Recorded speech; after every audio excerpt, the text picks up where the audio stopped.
understand guardian sadhu sadhu sadhu.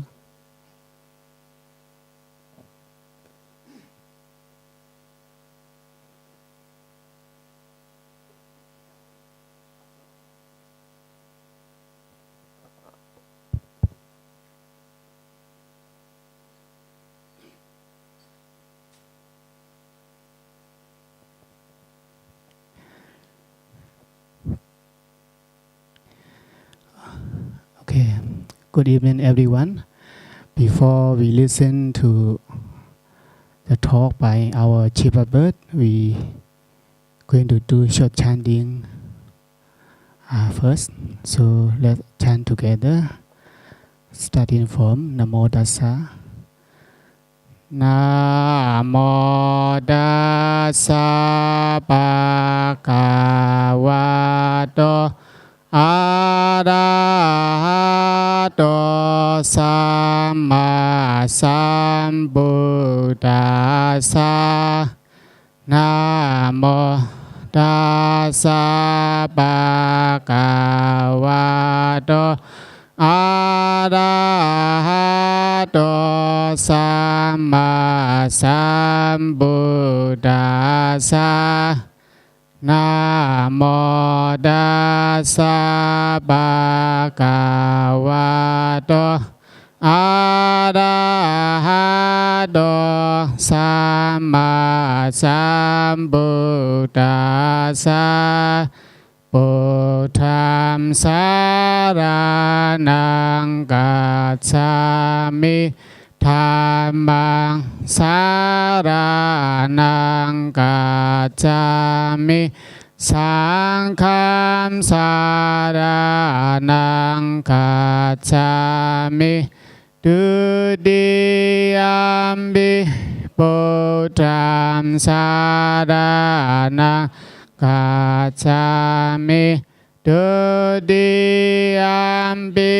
Dhammang saranang gacchami. Dutiyampi Sangham saranang gacchami. Tatiyampi Buddham saranang gacchami. Tatiyampi Dhammang saranang gacchami. Tatiyampi Sangham saranang gacchami. Iti piso bhagava arahang samma sambuddho vesa sarana sampanno sukato loka vedu anuttaro purisa dhamma sarati sada dewa manusanam buddha bhagavati swakato bhagavata dhammo sandetiko akaliko ehipasiko opanayiko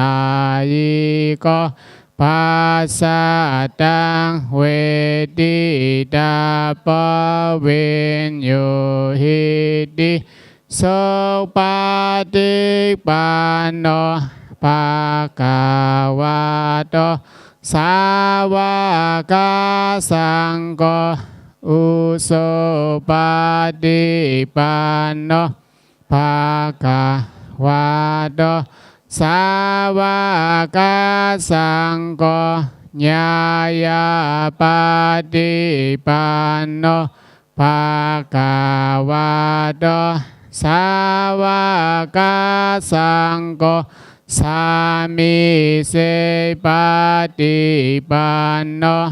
Bhagavato Sāvaka Saṅgho Yati Dang Sattari Purisa Yogani Atta Purisa Pokala Esa Bhagavato Sāvaka Saṅgho Ahuneyo Pahuneyo Dakhineyo Ansalikaraniyo Anudaram Punya Kheta Lokasati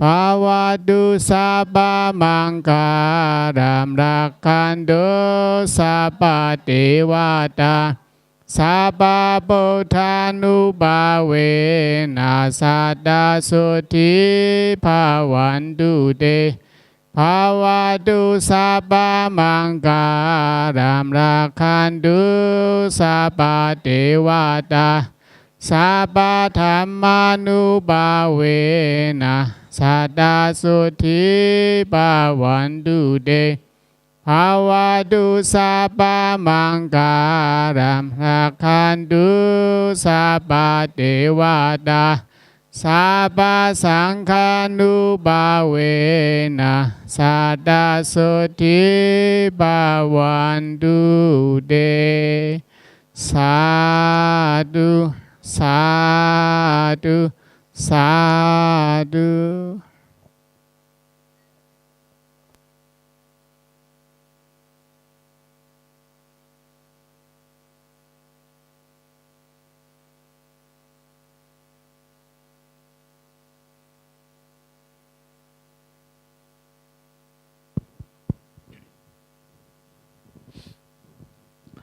This evening, I'd like to reflect on what we face in day-to-day life, what is in our hand and what is not in our hand. That is what we can do and what we can't do. In every situation, even taking a bus, taking MRT, the two aspects. One aspect which is in your hand, the other which is not in your hand. Something that you can do and something that you can't do.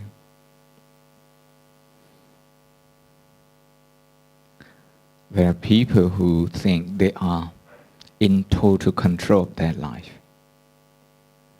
I just would like to remind them that there are aspects in our life that we can never be in control.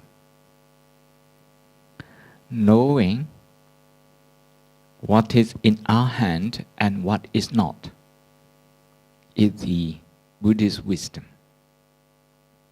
Buddhist wisdom that goes through, everything wholesome, that goes through everything that we consider possible. In other words, when we talk about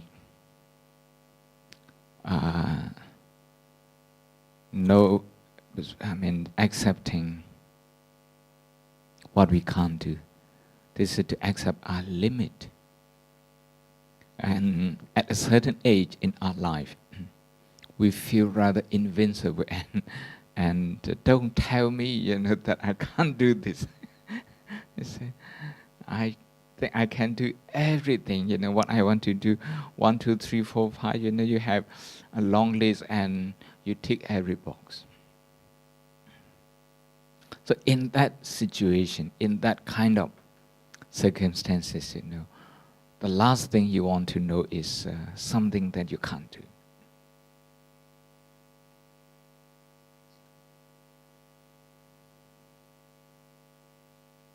But I'd like to make a statement that before we accept our limit, we cannot really do much. We have to accept our limit first.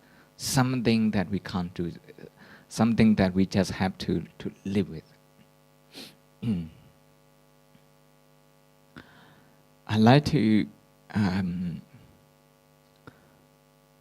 elaborate on this, with how the Buddha took off in his missionary life. When he reflected on the truth that he had realized after his enlightenment,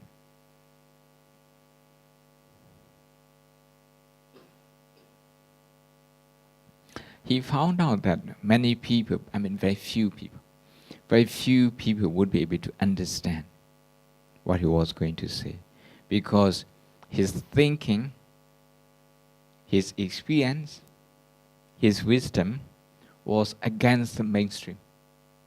For many people, if you want to be happy, you accumulate more and more. The more you have, the more secure you will feel. This is the general belief. If you have one car, and if that's not enough, you have two, you have three. One house that's not enough, then you have 2, 3, 4, 5, you have it everywhere. So that's the trend, not just today, not just the 21st century. 6th century BC, during the Buddha's time, people already believe in that. The more you have, the more you feel secure. Because the 6th century BC, during the time the Buddha lived, we already had agricultural revolution.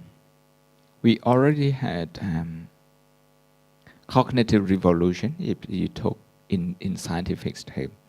You already had them. Actually, you already had urbanized communities.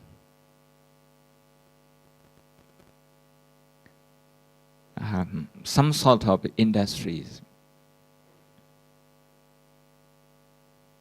They were already there. So, compared with life before that, people actually had more, and the settlement was getting bigger. You can see in some of the suttas, bypass, how some of the communities, the town, how they were prosperous, how they were big, how people were educated. And in those places, the Buddha gave long discourses. Like places near Delhi where the Buddha taught the Satipatthana Sutta and other long suttas. Meaning the prosperous economic situation help people to advance socially, intellectually. So in that kind of situation, we feel that we can do everything.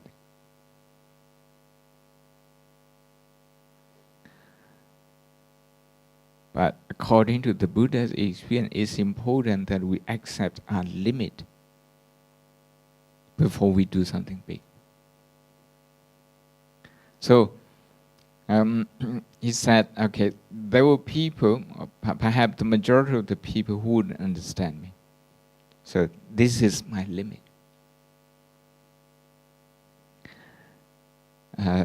If you put leaves in your hand, in your palms, the leaves in your palm, in your hand, and the leaves in the forest, the number is just incomparable. In your hand, it's just so tiny compared with those in the forest.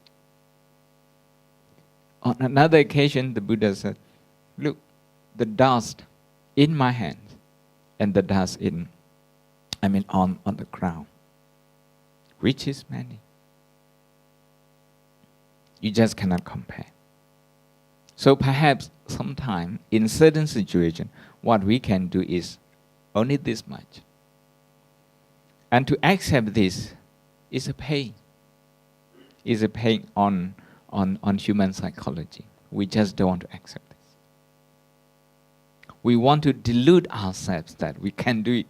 We can do everything. So after the Buddha accepted his limit in, shall we say, regarding the number of people who would be able to understand him, then he set out to teach, to help people, day and night, everywhere.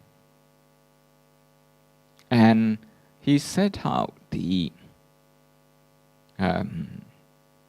teaching in such a way that it was very different from any teaching previously. The teaching in India before that, they were confined to a certain group of people, a certain caste, like that. But the Buddha said, the teaching that he has, that come from his own personal experience, is workable to people from all walks of life. So this is a very ambitious one. He set a very ambitious one. You can see the two scenarios. One is accepting his limit, what he can't do, what is not in his hand.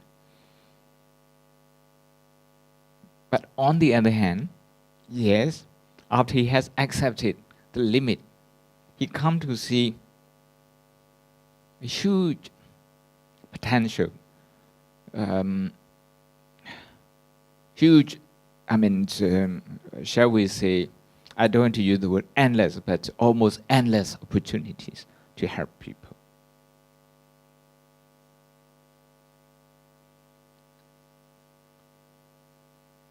We can still see today scientists, they take part of Buddhist meditation and the Buddhist attitude training into that scientific research and how they're benefiting the world at large. We can just before I came to, I was reading something about positive psychology, and I can recognize a lot of the qualities they mentioned, because positive psychology just started about this year 2000 or 1998, and so it's less than 20 years.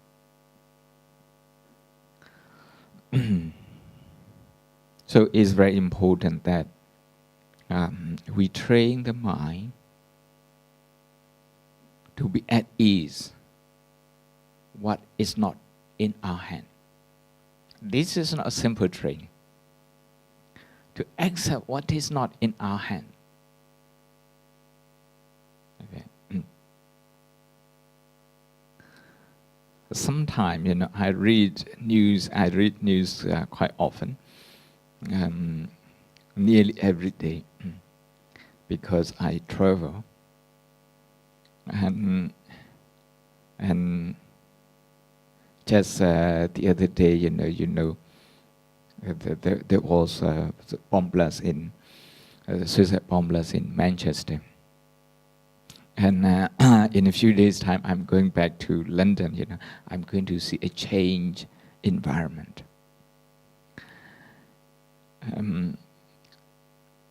A few months ago, when there was an attack in London, and the police informed institutions, something like our temple and churches and mosques and social institutions, school and this. Please inform you that be on the lookout, take care of yourself. Please accepting that limit. And you can apply this to American president, the most powerful man, in any office in the world. Being American president, we don't really understand as an outsider.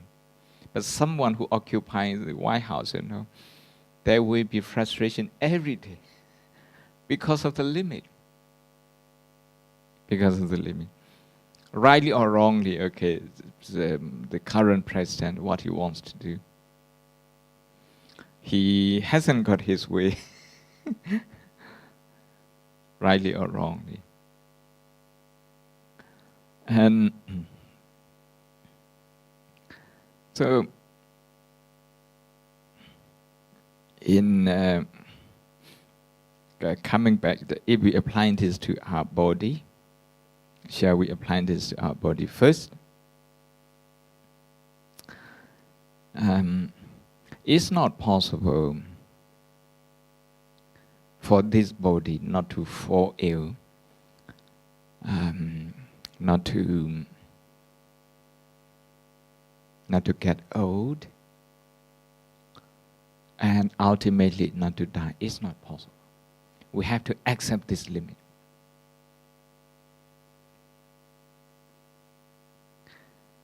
This is against the ordinary thinking.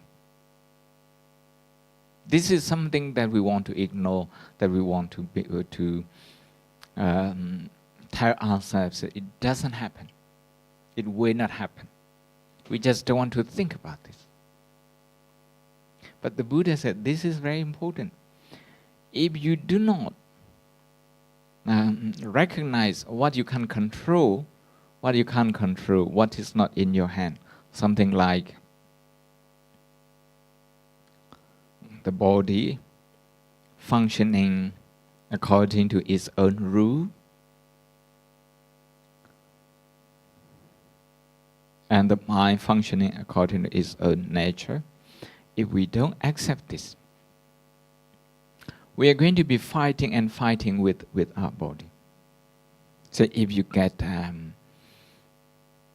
cold, for example, if you get cold, because you don't expect that this body can be like this, can experience this kind of illness. What happens is that your mind will react to this cold, and your subconscious mind will use more energy in dealing with this. Because your subconscious mind thinks this is an emergency situation. You go into fight and flight mode.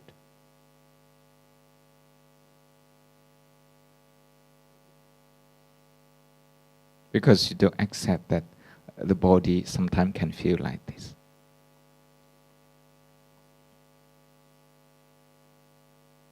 But when we accept that this body, sometimes it will feel tired, the energy is limited, and after a few hours of work, your energy will need recharging. If you are mindful of this fact, if you are mindful of this limit, then when the body feel exhausted,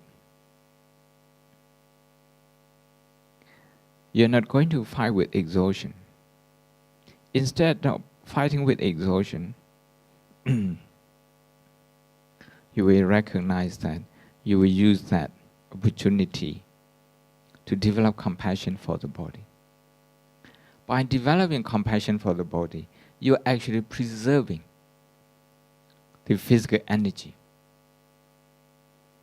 So preserving the physical energy or to stop the draining of the further draining of the energy, this is what you can do. But before you can do that, before you can preserve your energy, you need to accept that it's natural that this body is exhausted after a few hours of work. You can see the same situation, the same scenario. There's one aspect of what you can't do, what is not in your hand, that this body will run out its energy. But there's another aspect, that is to take that opportunity of low energy to develop compassion for yourself, and by doing so, that compassionate attitude, that compassionate response pattern, I would say, compassion-based response pattern, we start recharging the physical energy. This time in Bangkok, I was in Bangkok more than 2 weeks.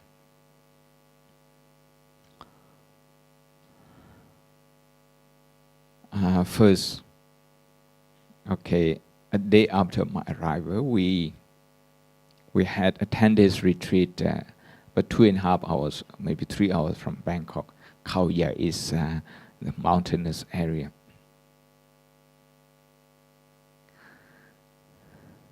When people in Bangkok go to bed, we are still working in London. When they get up, that's the time we have to go to bed.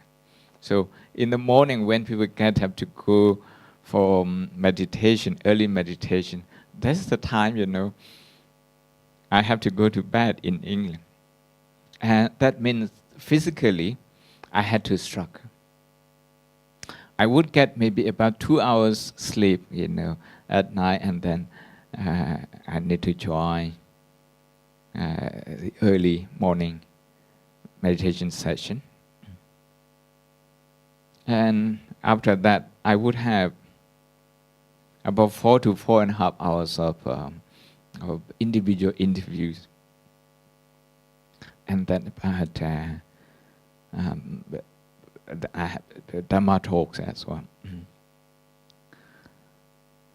I have learned, through the experience, the energy. Of course, my doctors, they always say, you need 7 hours, 8 hours sleep. But we don't get that privilege all the time. We don't have that luxury all the time. Especially if you go around the world quite often. More than 2 weeks in Thailand, and then because I didn't have a chance to rest. So the body took a lot of time, longer time to adapt. And even when I was in Sri Lanka, after Bangkok, I went to Sri Lanka for UN visa. The body is still, it still feels alien to Asian time, put it that way. It still think that I'm in Europe and like that. The same will happen when I go back next week, when I go back to England, and then a few days I have to go to Italy for a retreat. Because we have to follow a certain routine and pattern with others. It's not possible to rest. But rest is like rest can come in other form, not through sleep. One is to recognize the physical tiredness. Sometimes just sitting on a chair. Sometimes, when my assistant monks were leading chanting, leading the meditators in chanting maybe about 20 minutes. During that time, okay, you recognize the body, that this tiredness is not in your hand. You look at the body with compassion, as if this tiredness is your only and one child. You're not going to fight with this tiredness in order to get rid of tiredness. Some people go for coffee, very strong coffee. I go for, water. I take water. And then just stay with tiredness, the tiredness of the body. Just stay with this. When a child is crying, what the mother does is to pick up the child to give reassurance. That is attentiveness that the mother gives to the child. In that attentiveness, you have love, you have compassion, you have the mother's responsibility, the motherly quality, everything is in that. So, if you use your compassionate mindfulness to hold, to embrace the tiredness, recognizing its limit, is okay. Reassuring you also is okay that the body is tired. Actually, by doing that within 10-15 minutes time, you get some energy back to work for a few more hours.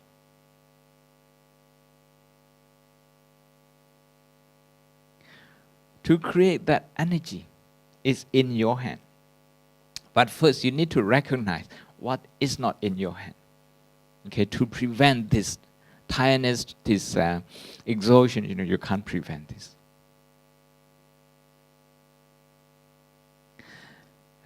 Look at the way we train the mind in meditation. When we have pain, first we accept. To accept pain, to recognize pain, this means to accept what is not in our hand. That this body, has pain, and it will always, have it. By the time we recognize that, by the time we accept this, the subconscious mind,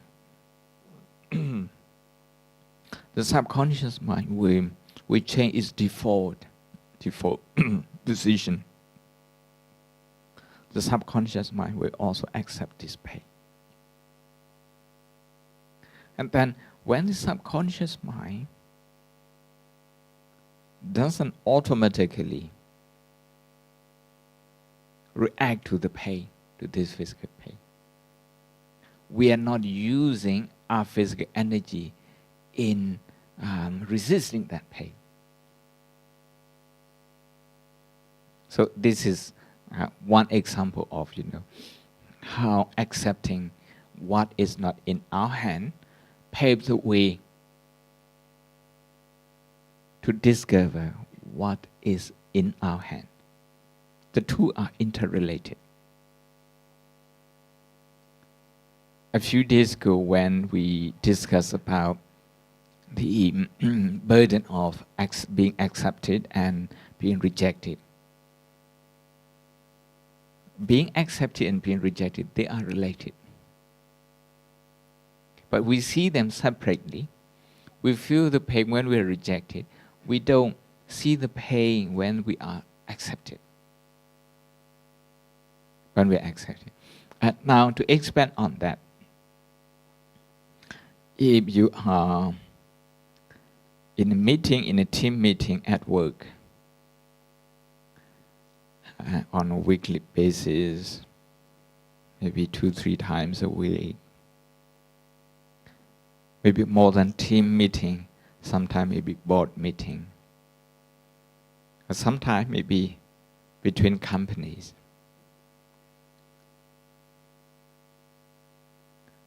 the first thing that we need to accept is that we are not in control of everything. You are not in control of what other people want to say, about their thought, about their ideas, about their ambition. You are not in control of those things. So this is the first thing that you need to accept. Once you have accepted this, deep down in your heart, not just intellectually, but up to the subconscious level. Once you have accepted this one, now, whenever people say something different to you, you're not going to react in a way that creates tension. Because sometimes is the reaction that we have because we can't accept that people don't understand our ideas, that people don't understand our good intention. We don't accept this, and then we feel frustrated. Actually, we feel aggrieved that people don't understand us like this. But what people may or may not understand you is not in your hand. Not at all.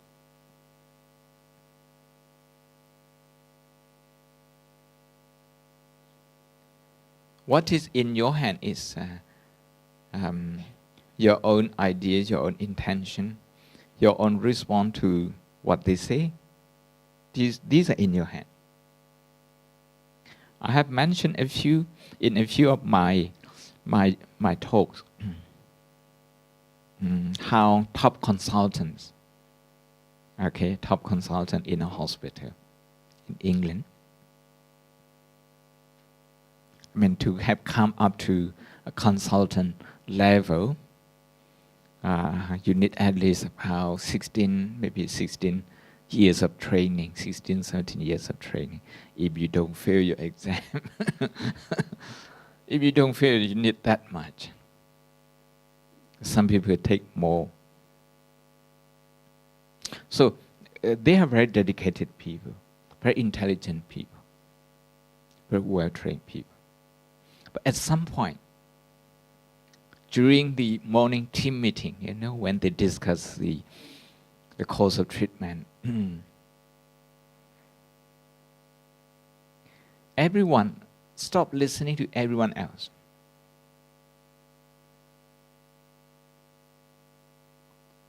They all have good ideas. Everybody just think about what they want to do and what they can do. They don't accept what they can't do. As a result, they are not open to the contribution of other people. All of them, they also take on more than they can do, especially emotionally, because things linger on from the last meeting, from the previous meeting, from the previous meeting. They get accumulated. A simple treatment that any one of them can decide. And together they can't. Together they can't. All the consultants, pediatricians, some of them neonatal specialists, and some of them community pediatrician, and all those things. All the experts in the same hospital. And one of them told me that at some point they got stuck and they had to call a psychologist to come and mediate between them.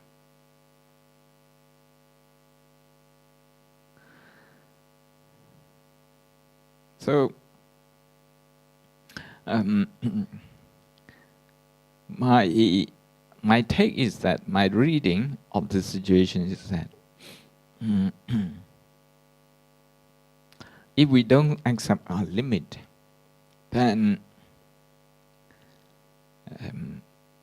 it's likely sometime that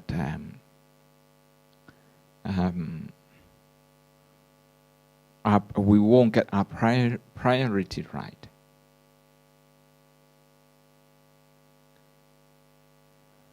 We are not talking here about a clinical issue like OCD, obsessive and compulsive disorder. People who want to do things in a very compulsive way. In clinical psychology, you hear about those things very often. Some people, they have compulsive disorder, and if they think something is not hygienic, they will wash the same mug, the same tea mug, many times.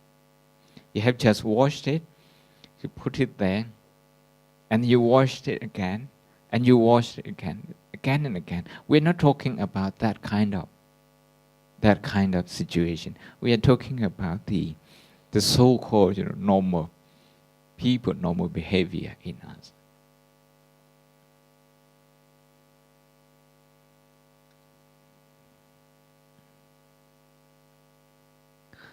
So one day the Buddha said,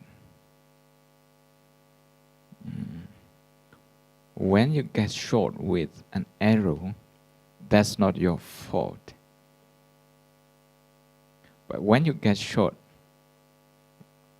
the second time with the second arrow, this is not your fault. What this analogy means.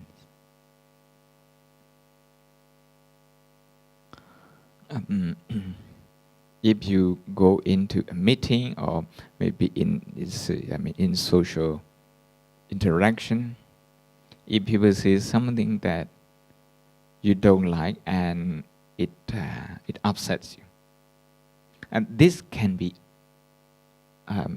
understandable. As a non-enlightened being, we have this pain. The degree to which we can keep things in our hand in terms of emotion management, there's still a limit. So we can say that, okay, you get upset. So this is the first arrow that you get shot at. But this one, the Buddha gave us some medicine so that we can heal ourselves, we can heal our wound. We can look at this with, we can recognize this with mindfulness. Okay, this is pain. This is resistance, this is rejection. This is sadness, this is irritation, whatever. We recognize this negative emotion. We can go one step further by embracing this pain in total,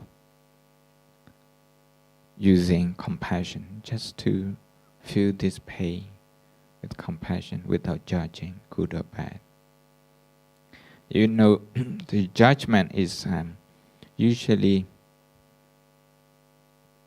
it goes in one of the two extremes. You either blame yourself or blame other people. So when we use mindfulness to take care of this, and then we bring in compassion to embrace the pain further and deeper and in total,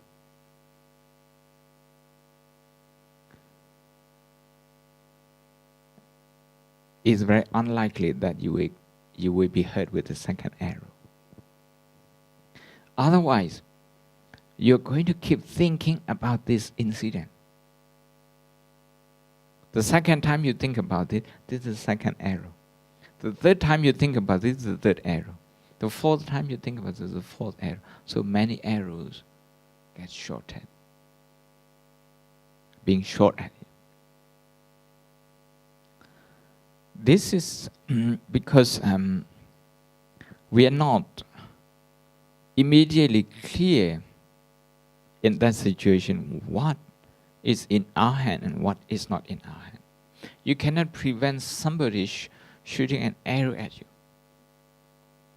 But you can take care of the wound and you can take care of the second.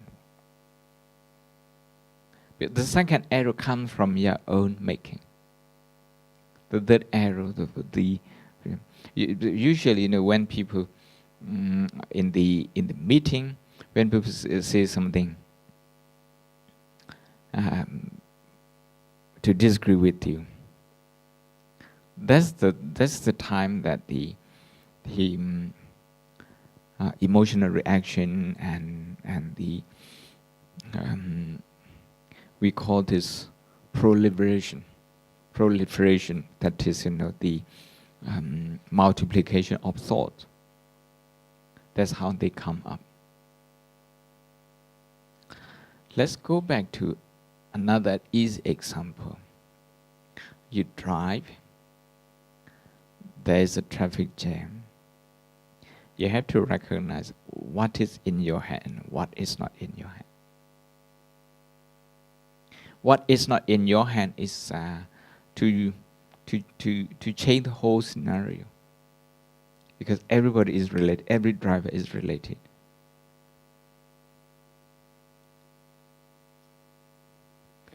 But what is in your hand is your own attitude. This is in your hand. With the right attitude, you're not going to waste a lot of your energy, mental energy especially. Sometimes people, when they get stuck in a traffic, they get more exhausted because of the mental reaction, the emotional reaction. The emotional reaction means you are using your physical and emotional energy unnecessarily. You're wasting it. You're wasting it. So, if you can keep yourself calm, you accept the situation, you also look at other people, the other drivers are in the same situation like you, then emotionally you are in control of yourself. This is at least what we can do. At least what we can do. In day-to-day life, we have to feed this body, this physical body. This is not in our hand. We have got this physical body, and we have to feed this. We have to look after this. In Burmese, we call this sabhava dukkha, tabhava dukkha. This is natural suffering. This is not in our hand. Okay, but we can very well create a lot of pain out of this necessity. Every time we eat, because of the habit, the mind, the subconscious mind, we comment on the food constantly. This is good. This is, this part, maybe there should be a little bit more sweet, a little bit more salt, a little bit more, of this, of that. And we start comparing what we have eaten before. In psychology, you call it remembering self and experiencing self. Remembering self is the mind that is commenting based on the past experience. You're comparing your food with the past experience. This should be like this, so next time we should put this a little bit more. Meaning you are not totally satisfied with the food you're eating. This is the habit that we accumulate on daily basis. I have mentioned the other day, this kind of psychological behavior has an impact on the body. The body will get old quicker if we do this. Okay? We get old quicker because the mind is just complaining about everything, about the food, about the weather, about people, about everything.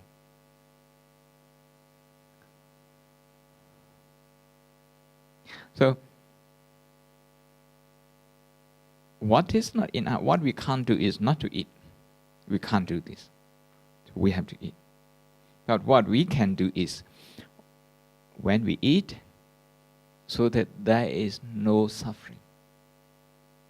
Now, when you eat and your mind is comparing what you're eating with what you took the day before, and comparing that, this mind is creating suffering. It's like a machine to produce dukkha. It's like a factory. The tongue is like a factory creating dukkha.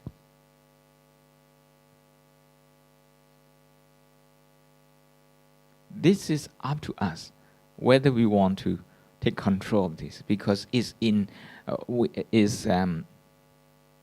our control. Within our control.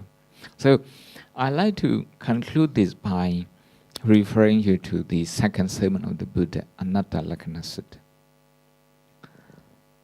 The sutta has 3 parts. The first part, the Buddha asks you to look at your experience, physical and psychological experience, here and now, and to look at them as something that you can't control. Something that you can't control. Because you can't prevent them from being ill, from being old, because you can't prevent them. The fact that they are dukkha, the fact that we have to look after them very carefully, means we are not in control. So this is the first part. In Burmese, we usually say asomaya. Asomaya meaning, I cannot control. That's the way the people understand anatta. But by accepting this, by accepting there are certain aspects of your life that you can't control, you just have to live with that. By accepting this, then when you come to the second part of the Anatta Lakkhana Sutta, the second sermon, the Buddha actually talking about something that we can control, something that can be in our hand. That's our attitude. Our attitude. The way we should relate to our own experience. This is to look at our experience and to relate it to other people. In other words, to universalize it. Not just me. When you don't get your way, tell yourself, this is not just me. This is not unique to me. I remember very well in 1998 in Ottawa during the retreat. An engineer was arguing we had a long argument. He said, the Canadian Prime Minister, he doesn't have the kind of suffering, the kind of stress and pressure that I have, he said. So, what you're talking about, dukkha, is unique only to me and not the Canadian Prime Minister, because he has everybody to do things for him. He said. I still remember, because he was very adamant in his opinion that the Canadian Prime Minister doesn't have the kind of pain that he has. The Canadian Prime Minister is in control of everything. There isn't a thing that the Prime Minister can't control. Everything is in his hand. There isn't anything that is not in his hand. So when you do that, you are actually partializing. You are actually making your experience as unique as being unique. When you do this, you look at people who suffer from certain disease. When they just stay by themselves and when they don't relate to other people, they come to see that they are the only one in this world suffering from this particular illness. So the word anatta, the meaning of anatta, the second one, the first one we have already discussed as being no control. The second one is actually, there are things that we can do not to multiply the pain. There will be a time when people disagree with you, but it is possible.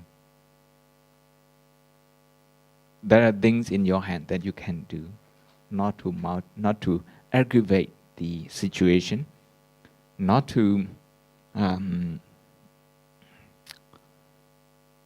multiply the pain is possible. That's the second part of the second sermon of the Buddha, Anatta Lakkhana Sutta. In order to do that, the Buddha asks us to question our own subconscious mind. Question our subconscious mind. Is this me? Is this mine? Is this who I am? To question each experience, because each experience, it doesn't last. To talk about complaining about food. Sometimes you go to a restaurant, sometimes at home, you complain about certain food. The mind is taking this so seriously that you get so upset with this particular food.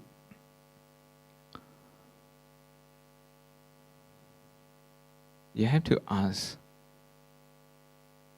the physical side and then the psychological side, the physical side of the food. Is this food me? If your name is Richard, is this food Richard?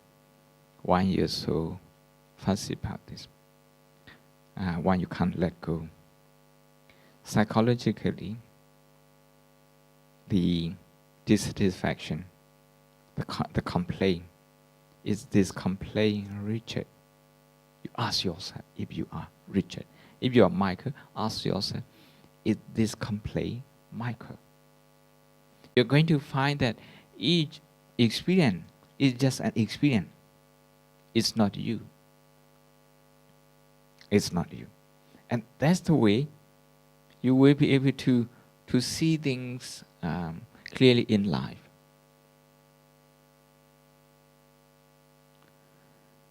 After you have questioned yourself, your own experience a few times like this, now you can remind yourself, this is the third chapter of the Anatta Lakkhana Sutta, the discourse on non-self. We just have to reaffirm, this is not unique to me, this is universal. When there is traffic, this is not unique to me. There are many people in Singapore who go through the same experience. You can expand that. This is not only in Singapore, but also in Bangkok, in Rangoon, in London, in Paris, in all the big cities in the world. When you see that, it's a lot easier to take this. This is an attitude. This is about developing acceptance attitude. With this attitude, you're going to cope with the traffic very well. If the traffic delays you, if the traffic delays you for 30 minutes, you will only lose out 30 minutes. But more people, they lose more than 30 minutes. Because the hanging over effect. Okay, you get home and there's still a hangover from the traffic and like that. And we're just talking about the traffic. If it's something, an argument between people, between family members, between neighbors, between colleagues, then the hangover will last longer. But this is something that is in your hand, and you're not aware that that is in your hand because you have not trained yourself to accept your limit. So when the Buddha taught us to see that everything is changing, this is not in my hand. Everything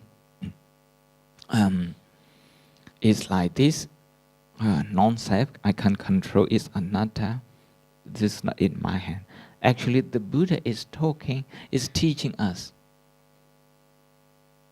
to take control of the part that is in our hand. That is in our hand.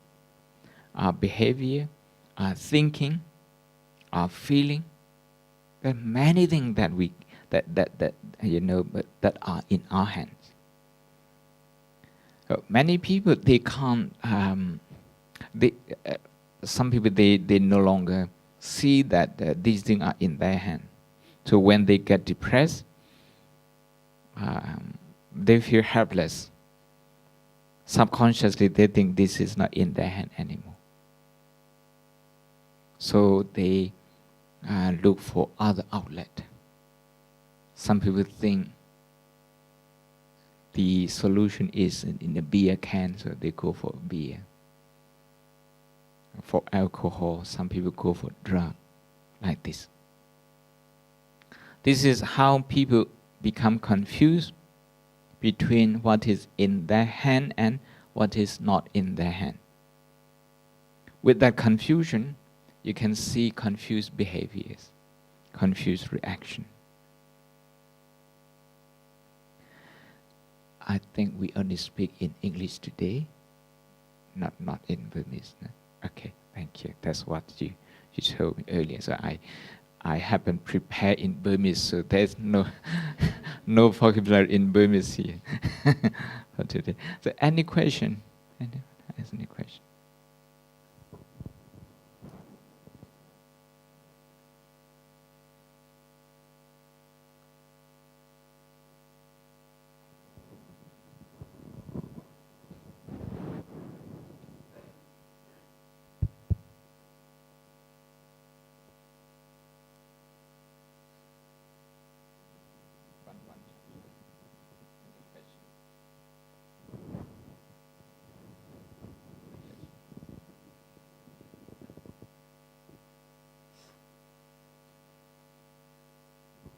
What what I've been saying is that, okay, this is for children.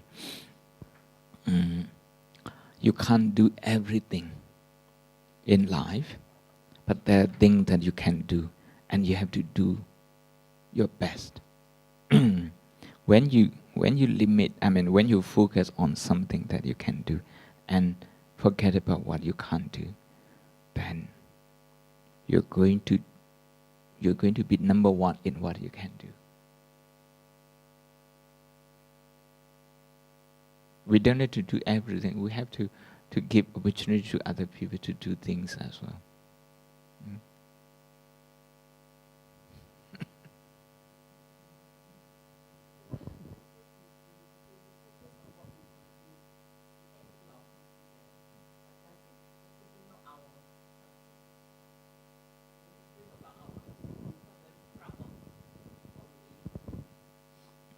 In accepting what we can't do, what we talk about conceit or confidence, these are all attitude. These are all attitude problems that are manifested in terms of emotion. And the Buddha talks about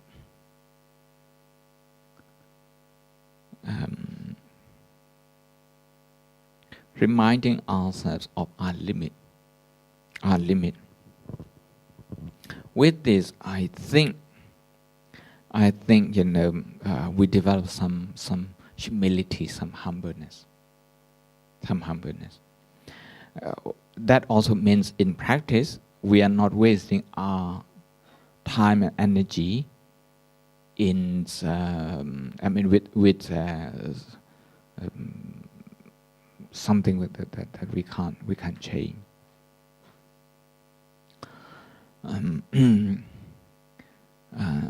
Regarding what is not in our hand or what we can't do,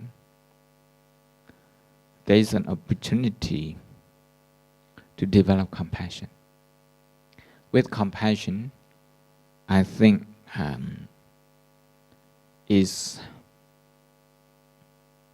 we can consider that as an antidote to conceit. Now, if we focus on what we can do, yes, we develop confidence. But here, the whole teaching of the Buddha is teaching us to relate to the wider world. Anatta, when we say the wider world, anatta means universality. So when we relate to the wider society, actually, if we do this constantly, we get a lot of benefit.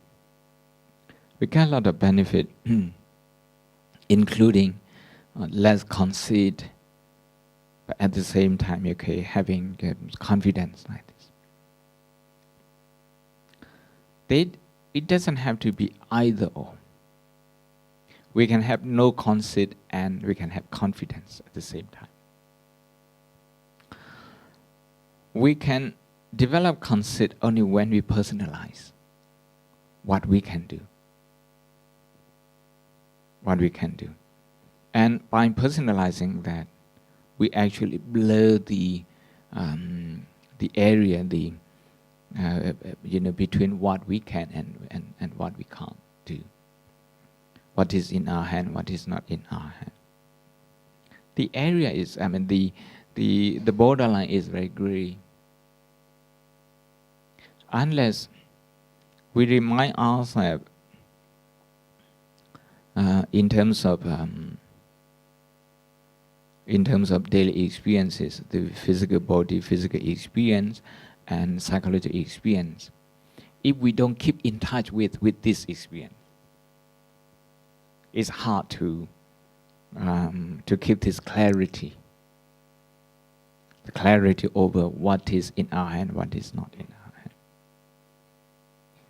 Sometimes we may take what is not in our hand as something that we can do. Something we may give up easily despite something is in our hand. Things like that. I just would like this evening, I just would like to point out the confusion that we have between these two and how much time we waste, how much opportunity we waste in life. So to start with something difficult, that is to accept what is not in our hand, what we can't do. If these days the rulers in every country, there's a limit to their term. In the government in the UK is been shorter. It's only 1 year. So 2, maybe more than 1 year. We are having another election next week, no, next month, in about 2 weeks' time.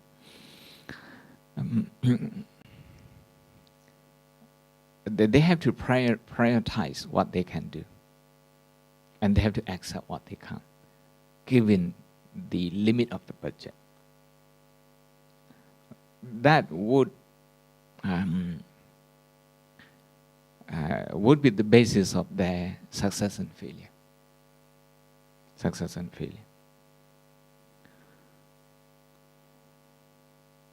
To accept that our life is limited, our time is limited. This is the fundamental wisdom in Buddhism. And even when we talk about compassion, in the Karanya Metta Sutta, many of you know by heart. Mata yatha niyang buddhang ayusa eka buddha manurake ewang bisabha buddhesu manasang bhawaya abriman. Very important teaching in the attitude development. We have to look at each and every experience of ours as our only child, meaning you have the same dedication that the mother has for her only and one child.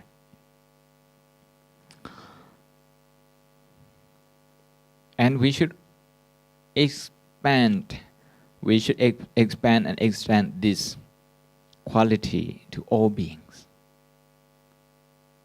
Can we do that? What the Buddha is saying is that psychologically is within what we can do, is in our hand. Physically, verbally, is not within our hand. That's why the text says manasang bhawaya, that's in our mind. In our mind, we have to have the capacity to feel everyone's pain. We just need some practice. Some people need a little bit more. But I would say this mental training is a lot easier than many other things. Some people have been to a meditation retreat just maybe 3 or 4 times, each time 10 days. 3 times just 30 days, 1 month. 1 month, you can't train in any profession, you can't do it. But if you train in meditation for 30 days, some people, they become expert. They can change their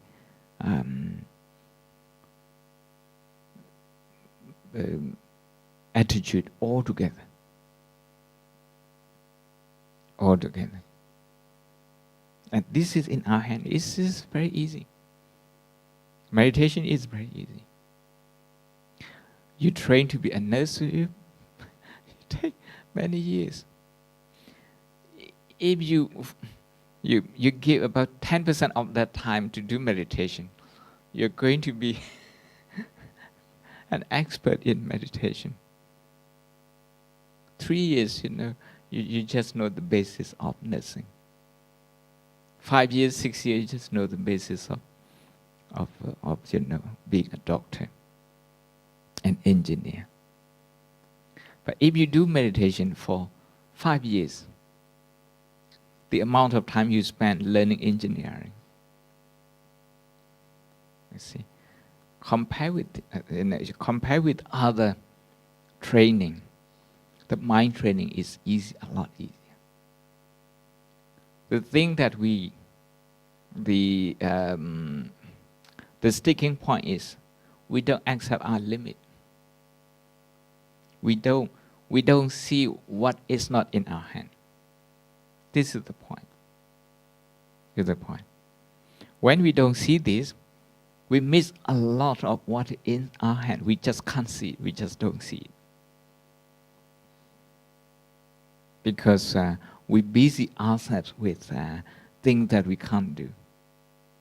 It's a futile effort.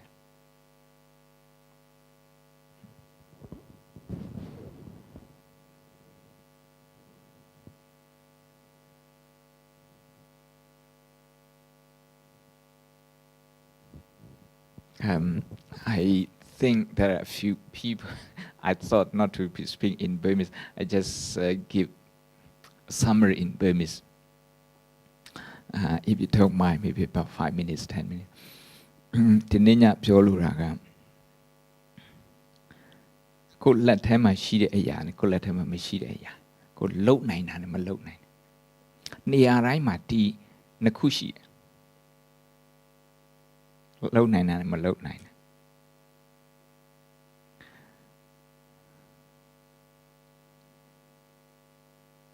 ကိုလုံနိုင်တဲ့ကိုမလုံနိုင်တာဒီဟာကိုလက်ခံဖို့အတွက်လူအများစုလက်မခံချင်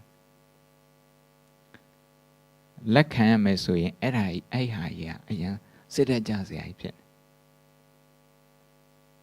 အဲ့ဟာကိုဘယ်လိုကင်တွဲမှမသိဘူး psychology ကမကင်တွဲတတ်ဘူးဒီဟာကိုမလုံနိုင်ဘူးဒီဟာမဝယ်နိုင်ဘူးဒီဟာမသုံးနိုင်ဘူးဒီဟာသုံးလို့မသင့်ဘူးဒီဟာမသွားနိုင်ဘူးအဲ့ဒီကိုယ့်ရဲ့ limit ကိုယ့်ရဲ့အတိုင်းအတာကိုလက်ခံရတာလူလောကမှာအခက်ခဲဆုံးရ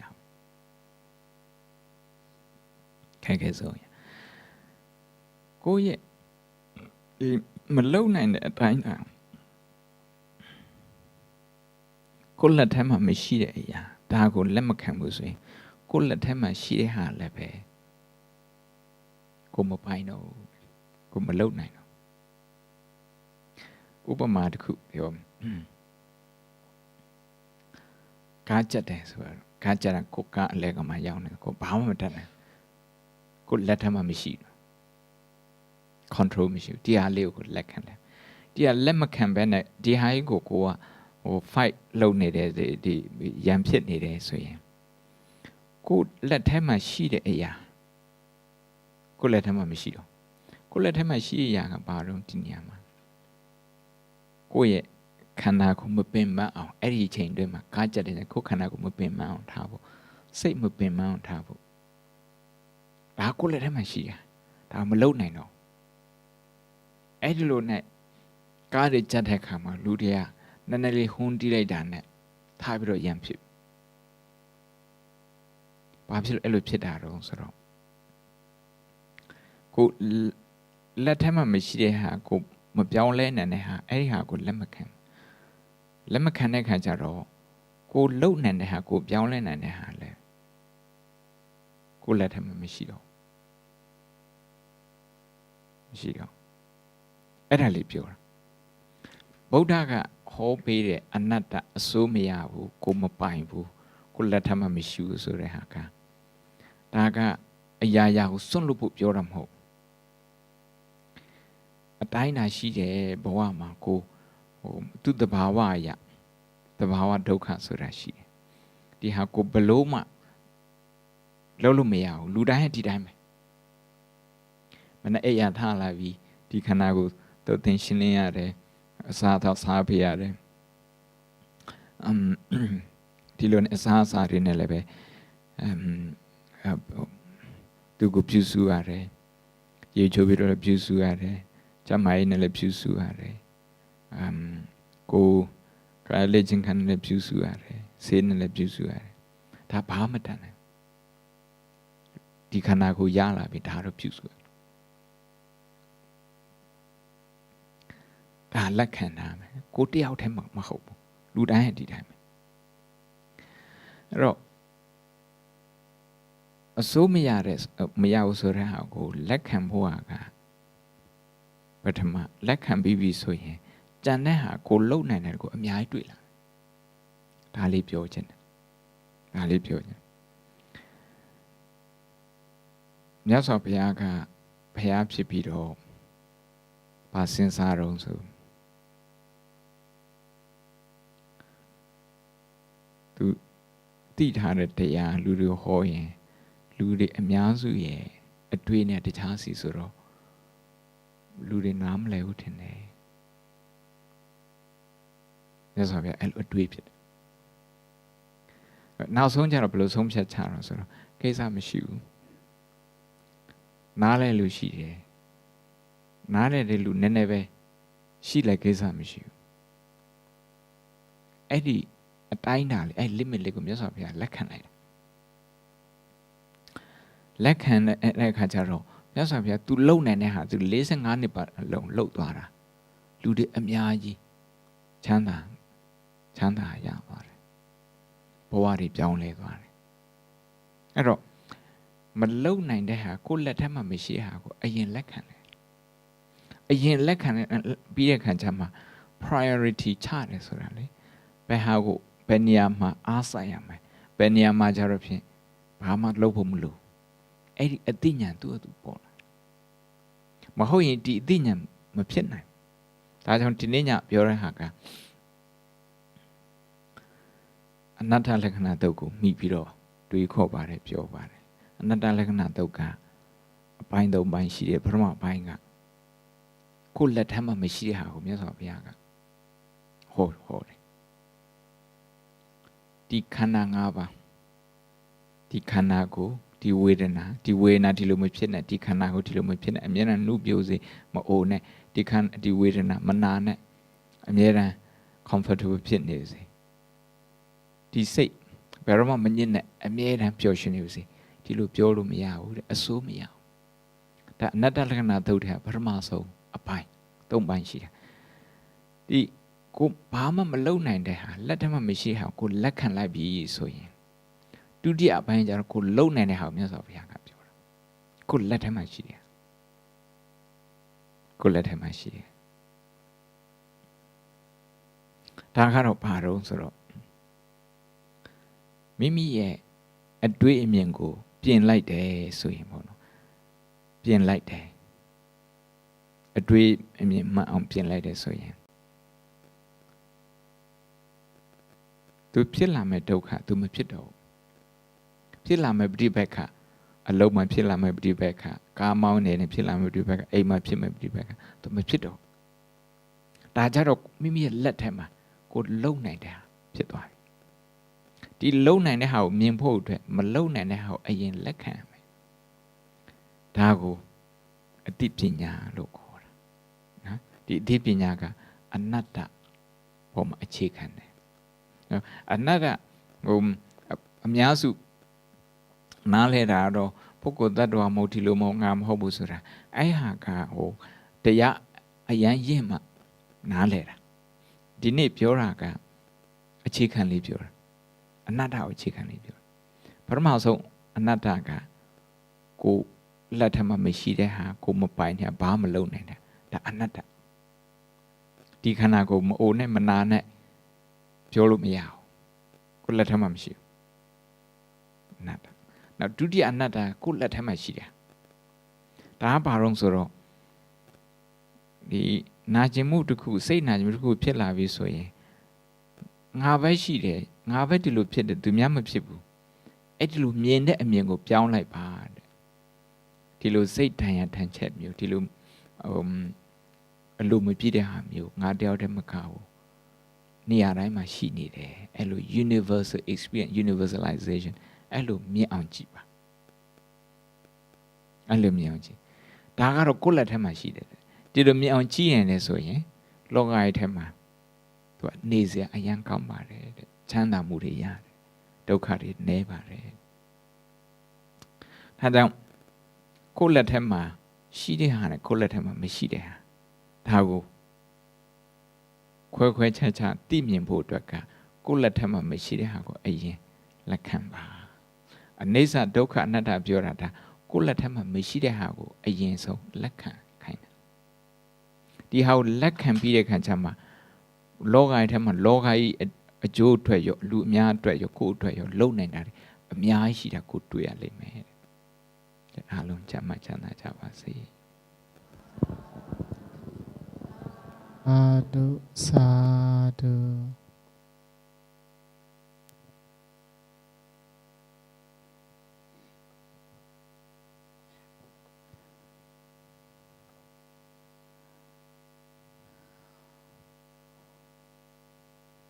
Okay, we do share the merit, we do chanting.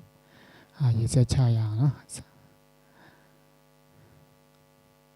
Kuso mi di nai mi na mau ka sia da ka ไลสร้างบารมีมาหลายแสนกำพาดังเสงดังลงนายเสมพีเสมสางเสมชัดเสมกุลไว้ในอาสัตดาวะในสัจจาวาเลอานันดาสัจจาวาเลดังเสงแคนดอหมหมสมสมสาธุอนุโมทนาไลหับกุศลพรดีเพ่งเป็นกันเสงเสงเสกามดิคานอสาธุสาธุสาธุตานาเมียศีลาเมียภาวนาเมีย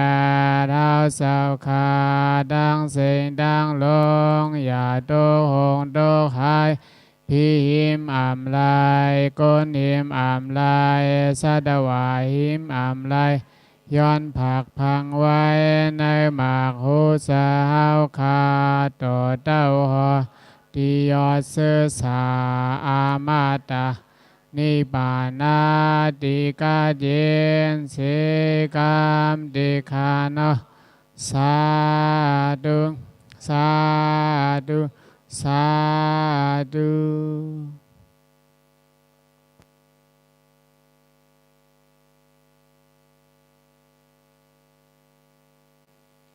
มันนานเนี่ยပြောလို့မရဘူး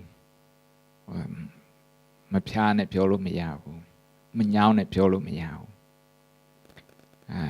မပင်မန်းနဲ့ပြောလို့မရဘူးအစိုးမရဘူးဒီလိုဖြစ်ဒီလိုမဖြစ်နဲ့ဆိုအဲ့လိုပြောလို့မရစိတ်လည်းဒီတိုင်းဆိုလိုရင်းကဒါနတ္တလက္ခဏာသုံးရဲ့ပထမအပိုင်းကကိုယ့်ရဲ့အတိုင်းတာသူဖြင့်ကိုယ့်လက်ထက်မှာမရှိဟာဒါကိုလက်ခံခိုင်းအဲ့ဒါကိုပဲမြန်မာလိုဘာသာပြန်အနတ္တအစိုးမရ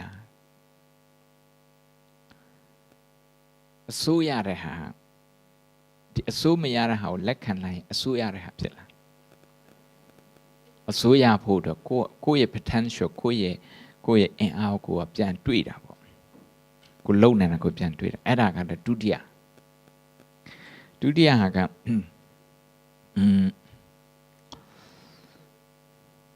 လူအများစုဒုက္ခဖြစ်နေတာစိတ်ဆင်းရဲနေတာဘာကြောင့်စိတ်ဆင်းရဲနေတာတော့ဆိုတော့ပြဿနာတစ်ခုရှိလာပြီဆိုအဲ့ပြဿနာငါပဲရှိတယ်ဆိုပြီးတွေးတတ်လို့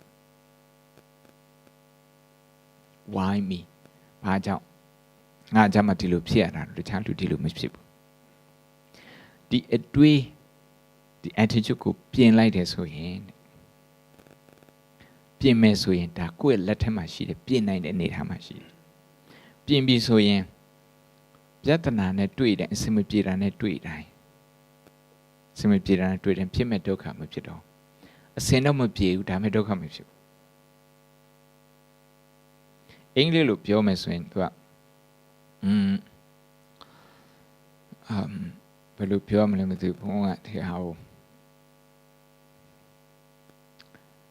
ဒီပြီးခဲ့တဲ့တရားစခန်းထဲမှာဆိုထိုင်းလိုပထမဆုံးတစ်ခါပြောကြည့်တယ်အဲ့ဒါတော့ဟုတ်သွားတယ်သူတို့နောက်ဆုံးတော့လက်ခံသွားတယ်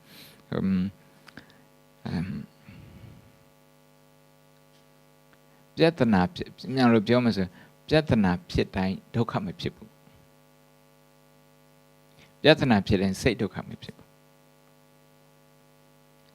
ကားကြက်တယ်ဆိုတော့ကားကြက်တာဒါပြဿနာပဲပြဿနာဒီပြဿနာနံပါတ်1ကိုယ့်ရဲ့အတိုင်းအတာကိုလက်ခံလိုက်တယ်ဘာမှမလုပ်နိုင်ဘူးဆိုရင်ဘာမှမလုပ်နိုင်တော့လက်ခံလိုက်တယ်လက်ခံခြင်းအပြင်စိတ်ကသူကတည်ငြိမ်တယ်စိတ်ကအေးချမ်းတယ်အဆုံးဖြတ်မမှားတော့ကားသမားတွေအဆုံးဖြတ်တွေမှားကြတယ်လေအဆုံးဖြတ်တွေမှားကြတယ်ဟိုဘက်လိန်ကိုယူလိုက်ဒီဘက်လိန်ကိုယူလိုက်နောက်ပြီးတော့မရက်တဲ့နေရာသွားပြီးတော့ရက်လိုက်ဆိုဟိုဘက်ကသွားလို့မရဘူးဒီဘက်ကသွားလို့မရဘူးအဲ့လိုပုံစံမျိုးနဲ့ကားတွေပို့ပြီးတော့ကြက်ကားချက်တာကားများတာတခုကားများလို့ကားသမားတွေကစိတ်ဖြစ်စီမှုရှိပြီးအဲ့စိတ်ဖြစ်စီမှုအောက်မှာဆုံးဖြတ်ချက်လွဲတာဒါတခုဒီဆုံးဖြတ်ချက်လွဲတဲ့ဟာဒါကမှန်အောင်လုပ်နိုင်ဒါကိုယ့်လက်ထဲမှာရှိ ကိုယ့်လက်ထဲမှာရှိတယ်အဲ့တော့ကိုယ့်လက်ထဲမှာရှိတဲ့ဟာကိုကိုယ့်လက်ထဲကိုလုံနိုင်တဲ့ဟာကိုတကယ်လုံနိုင်ဖို့အတွက်ကိုမလုံနိုင်တဲ့ဟာကိုအရင်လက်ခံဖို့လိုအပ်တယ်အရင်လက်ခံဖို့လိုအပ်တယ်ဒီနေ့မြင်ပြောမယ်ဆို driver ကသူစိတ်ကိုတည်ငြိမ်အောင်ထားဖို့လိုအပ်တယ်သူလက်ခံလိုက်ပြီဆိုရင်စိတ်ကတည်ငြိမ်လက်မခံဘဲနဲ့အဲ့ဒီကကြက်တဲ့ဟာနဲ့သူအမြဲတမ်းရံဖြစ်နေတယ်သူစိတ်ထဲမှာလည်းသူရံဖြစ်နေသူ့ကိုသူအပြစ်တင်လိုက်သူများအပြစ်တင်လိုက်ဒီလိုနဲ့ရံဖြစ်နေတယ်ဆိုရင်သူလုံနိုင်တဲ့ဟာသူမလုံနိုင်ကဲနံပါတ်1ကိုလုံနိုင်တဲ့ဟာကဘာတော့ဆိုတော့ဒီ attitude ကိုပြောင်းနိုင်တယ်ပြောင်းတာကဘယ်လိုပြောင်းတာဆိုငါပဲရှိတယ်ငါပဲဖြစ်တယ်ငါပဲဒုက္ခရောက်တယ်ငါပဲဒီပြဿနာရှိတယ်ဒီအတွေးကိုငါဒီမကဘူးသူများတွေလည်းဒီလိုဖြစ်တယ် universal experience အဲ့လိုမြင်ဖို့စိတ်ဓာတ်ပေဒဒီပညာရှင်တွေကသူတို့ဟိုလေ့လာထားတဲ့ဟာလေကိုပြန်ပြီးတော့ကိုပြန်ပြီးတော့ဒုက္ခပေးတဲ့လူတွေကိုပြန်ပြီးတော့ကိုအသက်ကိုပြန်ပြီးတော့လောက်ကျန်တဲ့လူတွေပေါ့အဲ့ဒီလူတွေကသူတို့စာတန်းတွေထားခဲ့ရင်ပေါ့နော်စာရေးထားငါတွေနဲ့ပြည့်နေရတယ်ငါနဲ့ပြည့်နေအိုင်နဲ့ပြည့်မြင်ကြတဲ့ကိုကငါမဟုတ်ဘဲနဲ့ငါတို့အဲ့လိုအများနဲ့မြင်လိုက်တယ်ဆိုရင်ဒီစိတ်ဖိစီးမှုတန်ကနှဲသွားတယ်ကားကြတာငါတယောက်တည်းမကဘူးအလုံးနောက်ကြတာငါတယောက်တည်းမကဘူးဓာတ်စီပို့ပြီးတော့ကုန်တာငါတယောက်တည်းမကဘူးရှေ့လူနောက်လူအကုန်လုံးဒီတိုင်းပဲဖြစ်အဲ့ဒီစိတ်လေးဝင်လိုက်တာနဲ့စိတ်ကသူကငြိမ်းချမ်းသွားတယ်အဆုံးဖြတ်ကသူကမှန်တယ်ဒါကတော့ကိုယ့်ဟာကိုယ်လုံနိုင်တဲ့ဟာတဲ့မိမိလက်ထက်မှာရှိတာဒါကဒုတိယအနတ္တလက္ခဏာသုတ်တဲ့ဒုတိယအမြင့်တွေးဒီအမြင့်မှန်ဖို့ငါမှဒီလိုဖြစ်တဲ့တာငါဒုက္ခငါအမြဲတမ်းပဲဒီတိုင်းပဲဘယ်တော့မှစမပြေဘူးအဲ့ဒါမျိုးတွေလေအဲ့ဒီအမြင်ကိုပြောင်းရမယ်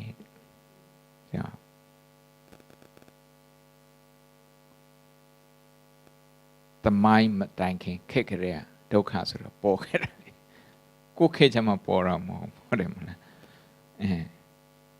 ဆိုတော့ okay now ဒီဟာလေးအဲ့ဒီအမြင်ဒီဒုတိယပိုင်းမှာကျတော့အဲ့ဒီအမြင်ရအောင်ဒီငါဆိုပြီးတော့လုံနေတဲ့အမြင်ကိုကိုကပြန်ပြီးတော့မေခွန်းထုတ်ရတယ်မေခွန်းထုတ်ရ